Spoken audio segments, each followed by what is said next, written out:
Hello, I'd like to take a few minutes to connect this week's Parsha reading, Parshat Shmini, with the reading of the Haftorah, Parshat Parah. And this week's Parshat Shmini means 8, which represents the transcendental.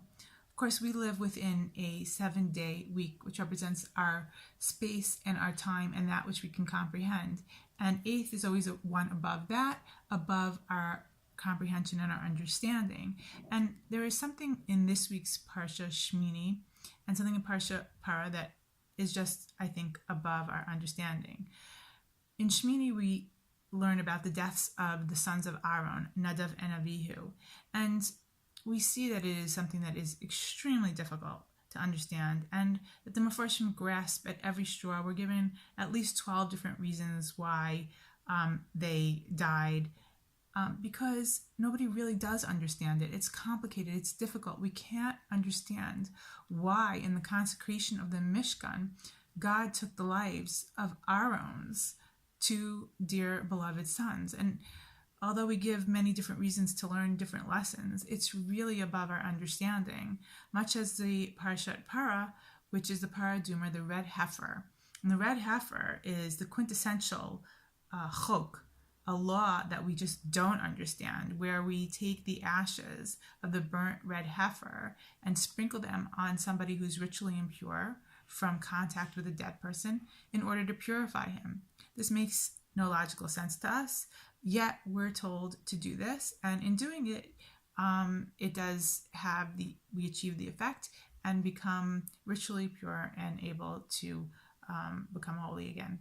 So I would like to connect this Paraduma with the deaths and the Aaron's reaction to the deaths of his sons, Nadav and Avihu. See, the Paraduma is red heifer. Red heifer is Adom. Red is Adom because it's dam. Dam is red, and it signifies the blood. And again, the dam, we're told that when Nadav and Avihu passed away, Moshe told Aaron that God had told him that he would be sanctified through those that are close to him, and his glory would rest upon all the people. And the immediate response is Vayidom Aaron, a connection, Vayidom and Paraduma. And I think that the connection is that, a lot of people interpret that Aaron was comforted by the words of Moshe. Now, why would the words of Moshe be comforting to him? It's difficult to understand. And I think that if we analyze it, we understand that Nadav and Avihu wanted to become close to God, and they brought a strange fire. But Aaron understood that what really was important to them, what they really wanted in life, was to be as close to God as possible. And if we look at all the reasons given to us for the deaths of Nadav and Avihu, it's because they wanted to be on the highest level. They wanted to be as close to God as possible.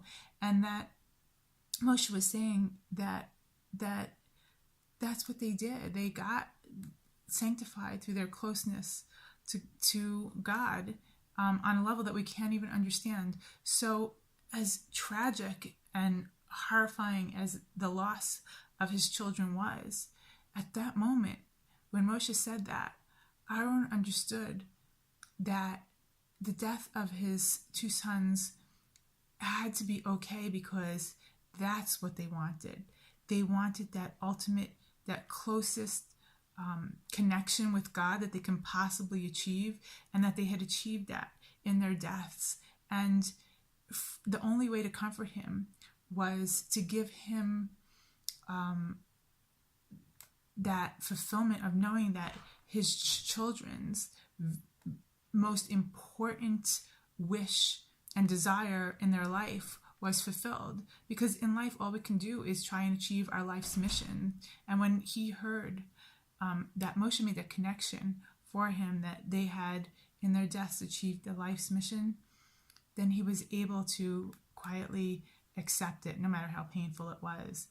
And even if he couldn't understand it, if it was above his understanding, because it's not the way he knew and wanted to live out his own life, because sometimes, of course, we don't see eye to eye with our children on the best way to do something, but he was willing to accept that he doesn't understand everything, the desires of his own children, the response from God, and that sometimes there's something that's above our understanding, but we can accept it when we know that it's the will of our loved ones, it's the will of God, and that you want what they want for their lives, not what you think is the right thing. So if God thought it was right to take their lives, and if they devoted their lives in that way, that there was nothing more that could be done than what happened.